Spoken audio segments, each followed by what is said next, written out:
পহেলগাঁওতে যে সন্ত্রাস হয়েছে, যেভাবে ২৬ জনকে নিধন করা হয়েছে একেবারে হিন্দু জেনে জেনে, ২৫ জন পর্যটকের মৃত্যু হয়েছে, তার প্রতিবাদ ছড়ালো লন্ডনে।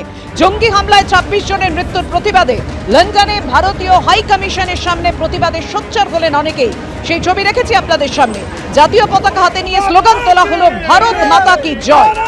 জম্মু কাশ্মীর থেকে জেরুজালেম জেহাদিদের সন্ত্রাস গুঁড়িয়ে দেওয়া হোক, এই আর্জি নিয়ে সোচ্চার হলেন প্রবাসীদের অনেকে। তাদের হাতে ছিল প্ল্যাকার্ড, যাতে লেখা ছিল হিন্দু লিভস ম্যাটার। লন্ডনে ভারতীয় হাই কমিশনের তরফেও নিহতদের প্রতি শ্রদ্ধাঞ্জলি জানানো হয়।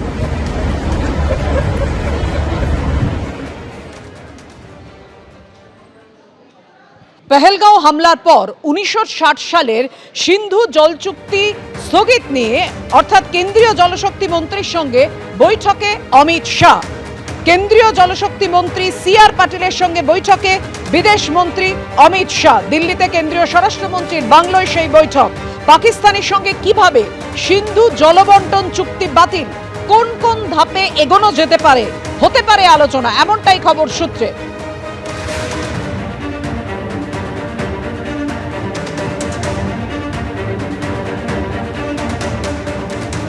बेहरा में ये आतंकवादी आदिल का घर है। आप देख पा रहे हैं चारों तरफ से अब जमींदोज हो चुका है, इसमें कुछ भी बचा नहीं है।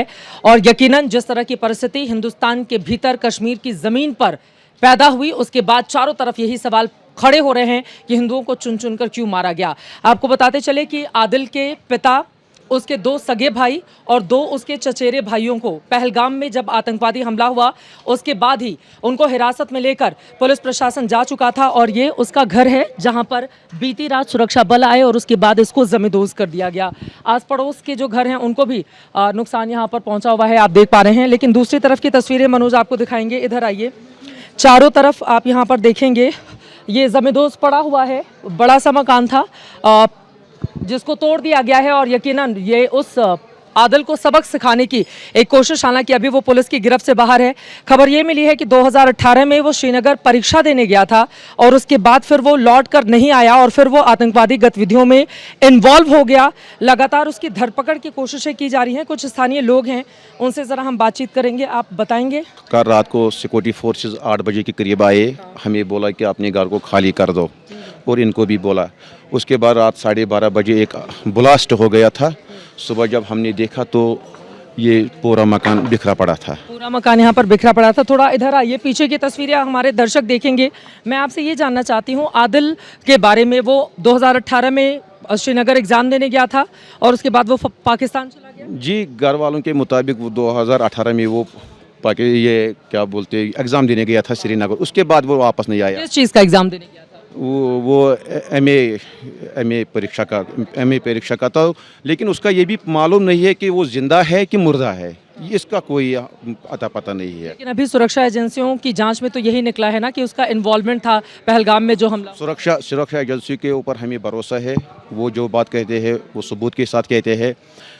ये जो हम इसके साथ साथ और एक बात कहना चाहते हैं, जो पहलगाम में जो इंसिडेंट हुआ, हम उस गांव में बराबर उन पीड़ितों के साथ बराबर के शरीक है।